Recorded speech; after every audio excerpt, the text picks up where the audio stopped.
누가복음 21장 1절로부터 4절까지의 말씀을 함께 읽으시겠습니다. 예수께서 눈을 들어 부자들이 헌금함에 헌금 넣는 것을 보시고 또 어떤 가난한 과부가 2렙돈 넣는 것을 보시고 이르시되 내가 참으로 너희에게 말하노니 이 가난한 과부가 다른 모든 사람보다 많이 넣었도다. 저들은 그 풍족한 중에서 헌금을 넣었거니와 이 과부는 그 가난한 중에서 자기가 가지고 있는 생활비 전부를 넣었느니라 하시니라. 아멘. 시간이 두 종류가 있다고 하더라고요. 그냥 일상적으로 흘러가는 시간이 있고 또 하나님께서 뭔가 계획하에 특별하게 누군가를 부르시거나 사명을 주시거나 약속을 하시거나 아니면 또 우리에게 큰 기도 제목을 주시거나 이런 특별한 시간이 있다고 합니다. 그런데 저는 지난주에 한 가지 저에게 있어서 좀 큰 기도 제목을 얻게 되었습니다. 그게 뭐냐면은, 이제 저희 첫째 아들을 이제 지금 7살인데 한 10살쯤 됐을 때 미국에 공부를 시키러 보내야겠다라는 그런 기도 제목이었습니다. 그런 관련한 기도 제목인데, 저한테는 이것이 꽤나 큰 기도 제목이 되었습니다. 근데 우선은 이런 기도 제목을 받고 나니까 참 하나님께서는 참 저 높고 높은 하늘에 계신 분이시잖아요. 저 높고 높은 하늘의 보좌에 앉으신 하나님, 참 이 천지 우주 만물을 다 지으신 하나님께서 어떻게 나 같은 작은 사람의 인생을 이렇게 돌아보실까? 나를 보고 있으실까? 나를 아실까? 참 내 인생에 간섭을 하실까? 이것이 너무 놀랍고 감사한 거예요. 우리 모든 사람에게 그렇지 않습니까? 하나님께서 어떻게 우리 인생들을 돌보실까? 이렇게 보고 계실까? 알고 계실까? 그거 자체가 참 너무나도 놀라운 일이고 감사한 일인 줄 믿습니다. 근데 또 그렇게 감사한 한편으로는 또 이제 현실적인 뭐 걱정, 염려, 그리고 심정적으로 참 내가 10살 때 아들을 떼놓을 수 있을까, 떠나보낼 수 있을까, 이런 심정적으로 그런 어려움, 이런 것이 또 오는 거예요. 그래서 기도해야겠구나.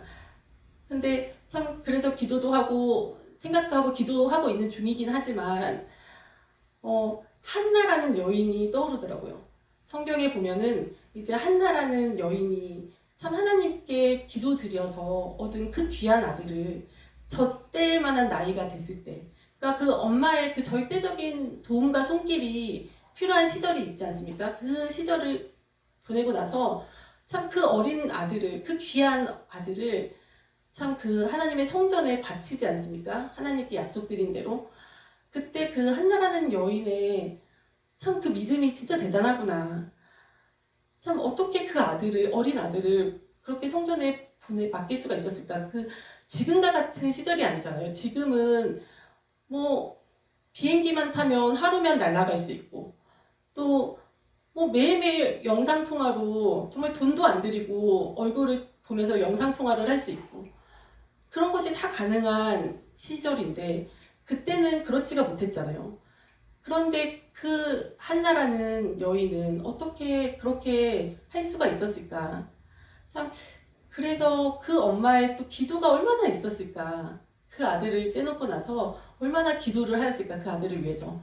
그래서 그 어머니의 기도로 그 사무엘이라는 참 그 위대한 하나님의 종이 있을 수 있었겠구나 이런 생각이 들더라고요. 그리고 참 우리가 막 심정적으로는 아이가 상처를 받으면 어떡하지? 막 애가 버림받았다고 생각이 들면 어떡하지? 이런 걱정도 되고 또 부모 밑에서 자라도 부모한테서 배울 수 있는 것이 한계가 있고 참 부모도 완전하지 못한 존재이긴 하지만 또 다른 사람들도 마찬가지잖아요.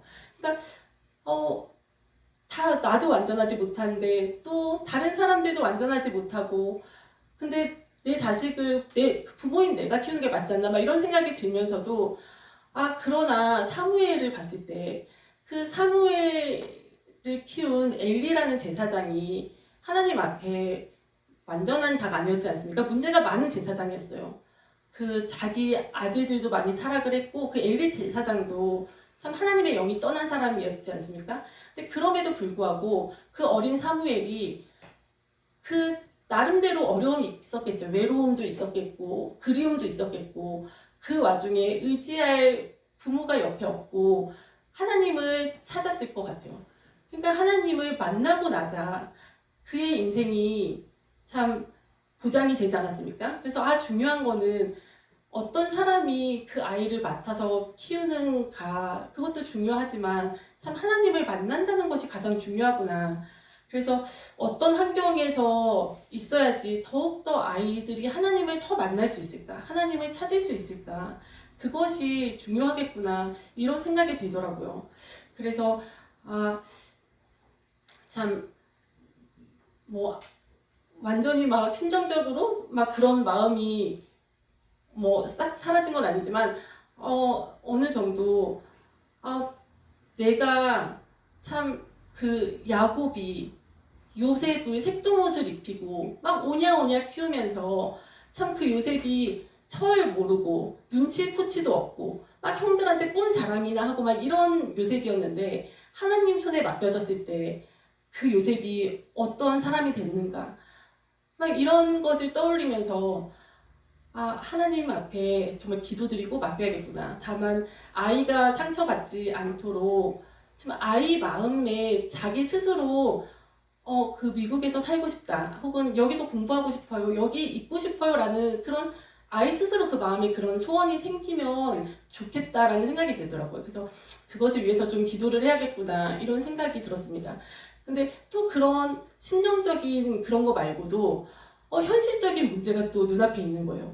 아니 그러면 비자 문제가 또 문제고 또 현실적으로 돈이 문제지 않습니까? 그래서 그런 현실적인 문제를 또 막 생각이 들다 보니까 예전에 몇 년 전에 제가 캐나다에 갔었을 때 그때 일이 또 떠오르는 거예요. 그래서 지난주 내내 참 꼬리에 꼬리를 물고 그런 생각들을 하게 되었는데 몇 년 전에 막 진보다리들을 이고지고 그 첫째 아들을 막 어릴 때 돌 같이 났을 때인 것 같아요. 데리고 캐나다에 간 첫날에 원래 저희 가족이 지하를 사용하기로 되어 있었는데 참 부끄러운 얘기지만 도착했을 때 지하에 있기가 싫은 거예요. 그래서 참 너무 세상적으로 생각을 한 거죠. 우리 가족이 숫자가 많고 우리가 생활비를 많이 내니까 우리가 큰 방에 있어야겠다, 좋은 방에 있어야 된다 막 이런 생각을 한 거예요. 어른이 계신데도 함께 지내는 어른이 계신데도 어른한테 양보를 해드리고 어른한테 그 안방을 내드려야 되는데 참 그 철도 없이 우리가 좋은 방, 우리가 돈 더 많이 내니까 우리가 더 좋은 방에 있어야지 이런 생각을 한 겁니다. 그래가지고 거기 캐나다에서 그 2층 방을 들어가게 됐어요. 근데 처음에 또 초기에 이제 몇 달치 월세를 미리 내야 되고 뭐 초기에 아무튼 정착금이 어쨌든 간에 좀 큰 돈이 초반부에 들지 않습니까? 그래서 그것이 또 계좌에서 나갈 때 계좌에서 큰 돈이 푹 빠져나갈 때 마음이 어려워지는 거예요. 마음이 어렵고 안색이 변하고 막 그렇게 되었습니다. 그래서 또 이 생활을 하면서 자꾸 계좌에서 이제 통장에서 돈이 빠져나가면서 마음의 평안이 하나도 없는 거예요. 마음의 평안이 없고 불안하고 염려가 되고 그 얼마 남은 돈을 계속 계산을 하고 있는 거예요. 반복해가지고 이걸로 몇 달을 버틸 수 있고 막 이런 인간적인 계산, 하나님을 그 계산에 넣지 않고 하나님이 안 계신 계산이죠. 그 계산만 하면서 그것을 바라보다가 막 시험에 들고 그랬었습니다. 근데 그때 참 하나님께서 사람을 저울에 달아보신다는 말이 있으시잖아요. 그래서 그때 하나님께서 만약에 나를 저울에 달아보셨으면 나는 믿음의 분량이 0이었겠구나, 빵이었겠구나, 빵점이었겠구나. 제가 생각해도 참 그 믿음의 분량이 하나도 없었더라고요. 근데 너무 참 재밌는 거는 그랬던 당시에 저한테 그때 권사님께서 뭐라고 하셨었냐면은 주님만 위해서 살려고 왔다라고 하셨었어요. 기억이 안 나실 것 같아요. 그냥 캐나다 식구들이 모여서 있을 때 그냥 이야기 중에 지나가는 이야기로 여기 자매가 김정은 전도사가 주님만 위해서 살려고 여기 캐나다에 왔다 라고 말씀하셨을 때 막 그때 저는 사실 그런 마음이 정말 눈곱만큼도 없었거든요. 제 마음속에. 근데 너무 부끄러운 거예요. 부끄러워서 정말 쥐구멍에라도 숨고 싶은데 그냥 조용히 있을 수밖에 없었어요. 그런데 시간이 지나고 나서 그 말씀이 근데 저한테 되게 굉장히 확 남아 있었거든요. 꽂혀 있었었는데 시간이 지나고 나서 왜 그 말씀을 하셨을까? 그냥 저 혼자 생각을 하다가 하나님께서는 그 당시에 저한테는 믿음이 하나도 없었지만 앞으로 주님을 위해서 살라고 그렇게 용기를 주시는 그런 의미로 하신 말씀이 아니실까? 아니면은 그 당시에 저한테는 믿음이 하나도 없었지만 장래까지도 내다보시는 하나님께서 미래에 너는 그렇게 살 거라고 미래를 앞당겨 보시는 하나님께서 예언적으로 하신 말씀, 권사님의 입을 통해서 주신 말씀이 아니실까 이런 생각이 들더라고요. 그래서 그 캐나다에서 있었던 그런 일들을 막 떠올리면서 그러면 지금의 나는 하나님께서 만약에 나의 믿음의 분량을 다시 지금 오늘 한번 저울질해 보신다면 무게를 달아보신다면 지금 나의 믿음의 분량은 어떨까? 근데 다행스러운 거는 그때보다는 조금 늘었을 것 같아요. 아주 막 무겁진 않아도 그때보다는 조금 나아졌지 않을까 생각이 듭니다. 근데 그 정강원 목사님 그 설교를 말씀을 듣다 보니까 그런 말씀을 하시더라고요. 하나님과의 그 관계는 전부를 드리고 또 그분의 전부를 내가 받는 관계라고 하시더라고요. 그러니까 남자 여자가 이제 부부가 되어서 부부가 결혼을 하고 나면 네 거 내 거가 있는 것이 아니지 않습니까? 그러니까 전부를 주고 전부를 받는 관계가 되잖아요. 그런 것처럼 하나님과 우리와의 관계도 그렇게 돼야 된다고 하시더라고요. 근데 그러면서 우리가 말로는 우리의 모든 것이 나의 모든 것이 주님의 것입니다. 이런 말은 잘합니다. 근데 과연 그러면 네 계좌가 주님 것이냐? 주님이 네 계좌를 네 통장에 있는 돈을 마음껏 쓰실 수 있느냐 하시면 참 그게 아닌 것 같아요. 말로는 저의 모든 것이 주님의 것입니다. 주님의 것이죠. 라고 말은 쉽게 할 수 있지만 우리가 딱 현실적으로 부딪혀서 너의 계좌에 있는 그 돈을 주님께서 쓰고 계신가 내가 쓰고 있는가를 살펴보니까 또 그것이 만만한 문제가 아니더라는 겁니다. 그래서 그런 생각을 하게 됐어요. 그러면 만약에 이렇게 저 스스로 저의 믿음의 분량을 달아보는 거예요. 내가 만약에 우리 교회가 조만간 아니면 몇 년 후에 기도원을 산다고 말씀을 하셨는데 그러면 만약에 그때 나는 내가 제가 제 머릿속에 생각하고 있는 어떤 돈이 있거든요. 그 돈을 드릴 수 있을까? 그거를 한번 제가 누가 아무 얘기도 저한테 한 얘기 들은 것도 없고 하지만 그냥 저 혼자 그냥 상상을 해보는 거예요. 상상을. 저의 믿음의 분량을 저 혼자 그냥 달아보는 거예요. 그러니까 이게 선뜻 쉽지가 않더라고요. 내가 그 생각하고 있는 그 돈을 주님께서 쓰신다. 기도원을 사고 이런 것이 큰 일이지 않습니까? 우리 교회에, 우리 공동체 큰 일인데 그때 그럼 나는 그 돈을 드릴 수 있을까? 라고 자문했을 때 쉽지가 않구나. 바로 드는 생각이 그럼 하나님 그러면 제 자식들은 어떻게 키워요? 우리 애들은 공부 어떻게 시켜요? 막 이런 생각이 딱 드는 겁니다. 근데 제가 또 계산하는 걸 좋아하잖아요. 그래서 제가 머릿속에 들어있는 금액이 있어요. 그 금액을 한번 애들을 만약에 2명을 유학시킨다. 그러면 얼마나 공부시킬 수 있는 돈이지? 하고 한번 따져보니까 정확하지는 않지만 제 그냥 생각에 6개월도 안 될 것 같아요. 애 2명을 공부를 시킨다, 유학을 시킨다 하면 6개월도 못 시킬 만한 그런 돈이더라고요. 근데 만약에 하나님께서 살아계신데 하나님께 심으면 30배, 60배, 100배라고 하셨는데 최소 30배를 적용해보자 하고 30배를 적용을 했더니 그러면 한 15년 정도 공부시킬 수 있겠네? 이렇게 계산이 되는 겁니다. 그러니까 이게 참 뭐 하나님께서 어떻게 하실지 모르고 하나님의 방법을 제가 알 수가 없죠. 하지만 저의 방법으로는, 제 능력으로는 할 수가 없는 거예요. 제 능력으로는 정말 부끄러운 얘기지만 여기 한국 땅에서 뭐 남들만큼 교육시키기도 힘든, 녹록치 않은 상황인데 참 근데 하나님께서는 참 너무 하시는 것 같아요. 이 하나님께서는 참 그 생각이 들더라고요. 아브라함한테 80대의 아브라함한테 80대인데 자식이 한 명도 없어요. 그런데 어느 날 밤에 밖으로 불러내시더니 하늘의 별들을 보라시는 거예요. 그 수많은 쏟아져 내릴 것 같은 그 무수히 많은 별들을 보라시면서 네 자손이 이와 같을 것이다. 참 기가 막힐 노릇 아닙니까? 참 하나님, 저는 능력이 이거밖에 안 되고 나는 가진 게 이거밖에 없는데 하나님 어떻게 미국에서 공부시키는 그거를 꿈꾸게 하십니까? 누가 들으면 허풍쟁이라고 할 거예요. 누구한테 말도 못하는 거 아닙니까?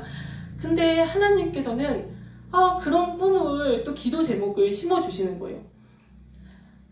그래서 진짜 하나님, 저는 능력이 안 되고요. 하나님이 도와주셔야 돼요. 하나님의 방법이 뭔지 모르지만 하나님의 방법으로 밖에 정말 방법이 없습니다. 정말 그런 고백이 나오더라고요.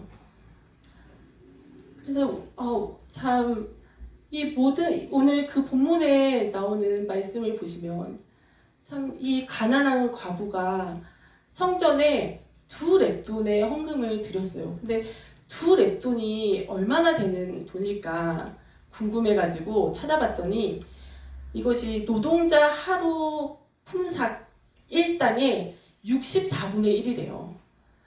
그러니까 오늘날로 치면 만약에 노동자들이 하루 일하면 뭐 한 12만 원 그 정도 번다고 치면 2,000원도 안 되는 돈입니다. 그리고 참새 한 마리도 안 되는 돈이에요. 그 당시에 참새 반마리 값입니다. 닭도 아니고 참새. 그러니까 이 과부가 얼마나 가난한 과부입니까 진짜. 이것이 전 재산인 거예요. 근데 이 전 재산을 자기가 가진 모든 것을 바치는 겁니다. 진짜 이런 믿음이 어디서 나왔을까 이 여자는. 참 이거를 하나님께 드리고 나면 당장 며칠 뒤에 다음 끼니를 먹을 수 있을지 모르잖아요. 이 여자의 형편은. 근데 이런 믿음이 어디서 나왔을까? 너무 부러운 거예요. 어떻게 이럴 수가 있을까 이 여자가. 참 이 여자는 하나님을 안 게 아닐까요? 우리 하나님께서는 정말 우리의 정말 머리털까지 세시는 분이라는 거를 아는 그 믿음이 있었던 것 같습니다.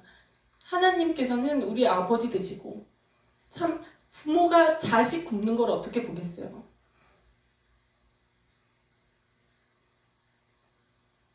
참 부모 다 자식을 키우신 분들은 아시잖아요.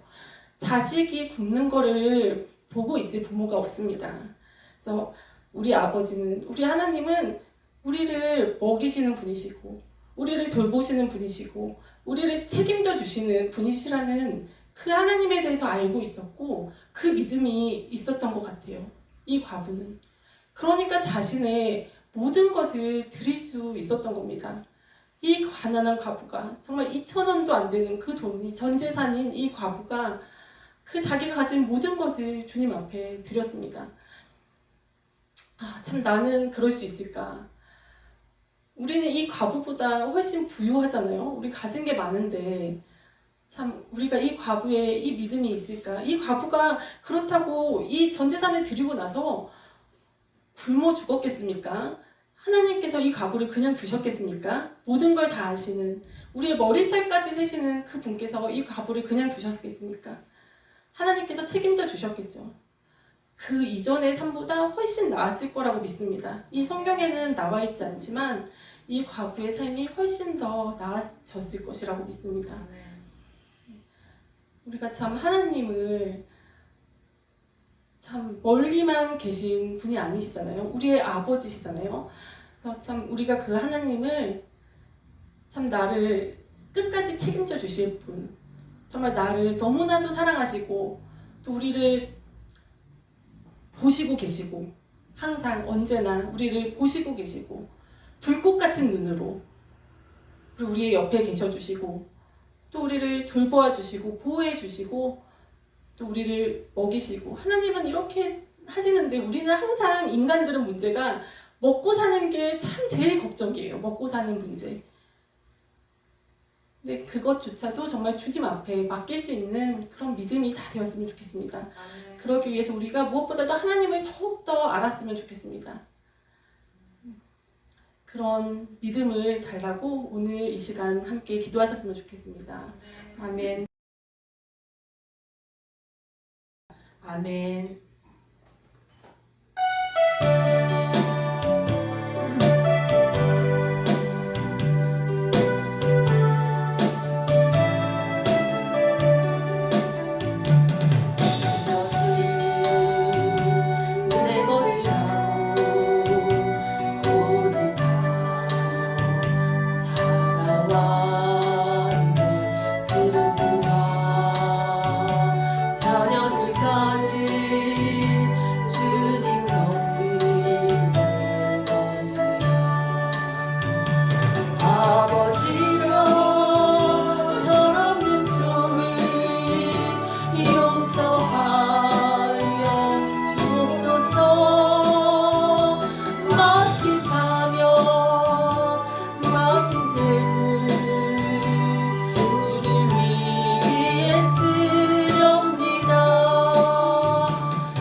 아버지